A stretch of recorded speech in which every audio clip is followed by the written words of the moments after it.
امریکی حملے کے بعد ایران کا اسرائیل پر میزائلوں اور ڈرونوں سے حملہ۔ عرب میڈیا کے مطابق تل ابیب سمیت اسرائیل بھر میں جنگی سائرن بجنا شروع ہو گئے۔ فضائی دفاعی نظام فعال کر دیا گیا۔ خبر ایجنسی کے مطابق اسرائیلی شہر حیفا پر متعدد ایرانی میزائل گرنے کی اطلاعات۔ تل ابیب میں بھی متعدد دھماکوں کی آوازیں سنی گئیں۔ اسرائیل میڈیا کے مطابق ایران کے تازہ میزائل حملوں سے اسرائیل کے مختلف حصوں میں نقصانات ہوئے۔ ایرانی میڈیا کے مطابق ایرانی پاسداران انقلاب نے اتوار کی صبح اسرائیل پر جوابی میزائل اور ڈرون حملوں کی ایک نیا سلسلہ شروع کیا۔ پاسداران انقلاب کے ترجمان کے مطابق حیفا اور تل ابیب میں اسرائیل کے 14 اسٹریٹجک اہداف کو نشانہ بنایا گیا۔ ترجمان کے مطابق یہ حملے اب تک کے سب سے کامیاب حملوں میں سے ایک ہے۔ ترجمان پاسداران انقلاب کا کہنا ہے کہ حیفا میں طویل فاصلے تک مار کرنے والے قادر ایف میزائلوں سے حملہ کیا گیا۔ حملے میں اسرائیلی فوج کے سافٹ ویئر کمپنیوں کی دفاتر، power plant, oil refinery, air base, اسرائیلی سائبر کمانڈ سمیت رافیل ایڈوانسڈ ڈیفنس سسٹمز کے ہیڈ کوارٹر کو نشانہ بنایا گیا۔ اسرائیلی میڈیا کے مطابق اسرائیل کے 10 مقامات پر ایرانی میزائل حملوں سے نقصانات ہوئے ہیں۔ ٹرمپ کہتے ہیں اب یا تو امن ہوگا یا پھر ایران کے لیے سانحہ ہوگا۔ واشنگٹن میں خطاب کرتے ہوئے صدر ٹرمپ نے کہا کہ ایران کی فوردو، نتنز اور اصفہان کی جوہری تنصیبات کو نشانہ بنایا گیا۔ امریکہ کا مقصد ایران کی جوہری افروختگی کی صلاحیت کو ختم کرنا تھا اور ایران کی تنصیبات ختم کر دی گئی۔ امریکی صدر نے کہا کہ آج رات کے اہداف سب سے مشکل تھے، بہت سے اہداف رہ گئے، امن نہ ہوا تو درستگی کے ساتھ دیگر اہداف کے پیچھے جائیں گے۔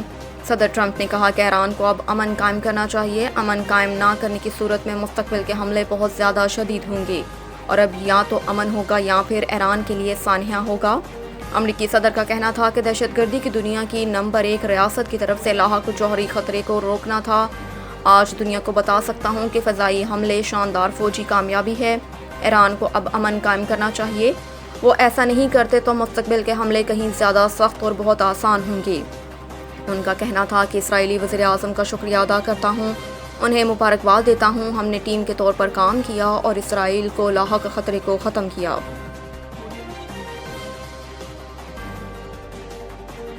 ایرانی حکام کے مطابق امریکی حملے سے قبل ہی جوہری تنصیبات کو خالی کرا لیا تھا۔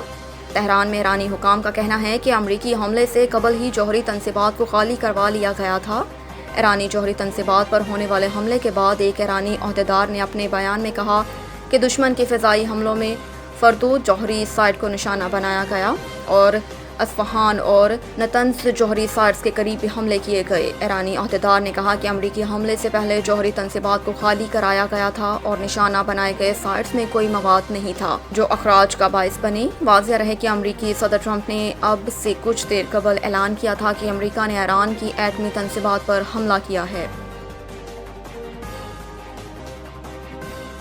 جہاد کا اعلان صرف ریاست کر سکتی ہے، کسی فرد یا گروہ کو یہ اختیار حاصل نہیں۔ D G I S P R lieutenant general Ahmed Sharif Chaudhry نے کراچی میں مختلف مذاہب اور سماجی حلقوں سے تعلق رکھنے والے افراد سے ملاقات اور تبادلہ خیال کیا۔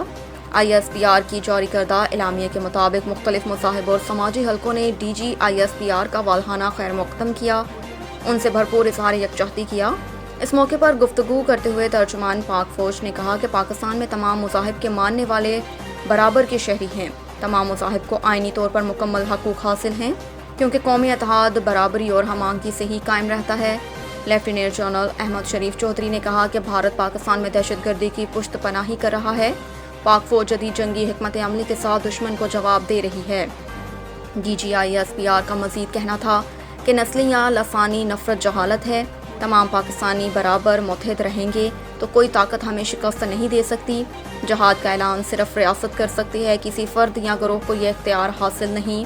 ملاقات کے دوران مختلف مذاہب اور سماجی طبقات کے نمائندوں نے D G I S P R کے ساتھ ملاقات کو قابل قدر قرار دیا، ان کا شکریہ ادا کیا اور اس خواہش کا اظہار کیا کہ آئندہ بھی اس نوعیت کی نشستیں جاری رہنی چاہیے۔